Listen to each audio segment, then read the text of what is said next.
Alors, quelles sont les 7 erreurs que font une grande partie des gérants pendant le confinement? La première erreur qu'on a vue qui est catastrophique, c'est certains ont arrêté les prélèvements. Ils ont arrêté les prélèvements en me disant, «Tu sais Kevin, on est des gens honnêtes» et moi je leur ai répondu: «Non, tu n'es pas quelqu'un d'honnête quand tu arrêtes tes prélèvements, tu es quelqu'un d'incompétent. C'est-à-dire que tu ne sais pas prélever et aider tes clients». Voilà. Donc arrêter ces prélèvements, c'est vraiment, c'est arrêter la croissance parce que, vendre, c'est croître. À partir du moment où tu vends, tu prélèves, tu dois aider tes clients si tu es quelqu'un d'honnête. Alors, beaucoup de clubs, une partie, pardon, une grande partie des clubs n'ont pas su aider leur club avec un club fermé, n'ont pas su aider leurs clients, donc ils ont arrêté leur prélèvement. C'était une erreur. Attendre l'après. Beaucoup de clubs se disent j'attends l'après, mais on se rend compte que plus tu attends l'après, plus tes prélèvements baissent, plus ton chiffre d'affaires baisse, et ce n'est pas une solution. Arrêter de servir ou d'aider leurs clients. Diminuer la qualité du service. Certains ont dit ben, comme mon club est fermé, je vais donner moins de cours en digital, moins de cours en vidéo. Et ce n'est pas une solution parce que l'objectif aujourd'hui, c'est de se renouveler et de se mettre à jour.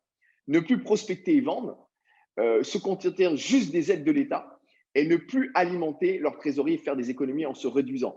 Beaucoup de clubs ont dit je vais faire des économies pendant ce Covid, mais ils n'étaient pas dans le développement, ils n'étaient pas dans la croissance et finalement, ça les a desservis parce qu'ils ont vu un grand nombre de prélèvements s'arrêter, ils ont vu un grand nombre de clients partir et puis on ne sait pas si ces clients vont revenir même quand on va ouvrir. Donc on a plutôt intérêt aujourd'hui, et vu que c'est la première fois qu'on vit, c'est la première année qu'on vit un Covid, même si c'est le troisième confinement, les gens sont quand même, on le voit avec nos clients, quand on est bon, quand on est doué dans notre communication, sont quand même indulgents.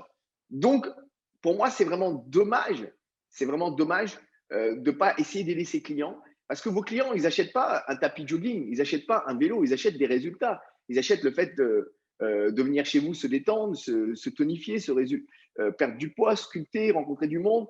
Ils achètent une ambiance, une expérience. Donc, si vous pouvez apporter des résultats pour eux physiques et les aider à éliminer leur stress, ils resteront avec vous, que ce soit à travers le digital ou en face à face. Voilà. Il faut vraiment arrêter avec l'idée de le mec, il a acheté une salle de sport. Non, la salle de sport est un moyen d'avoir des résultats. Mais ce n'est pas ce que les gens achètent. Les gens achètent des résultats physiques, de la transformation, du bien-être. Et c'est ça que vous vendez.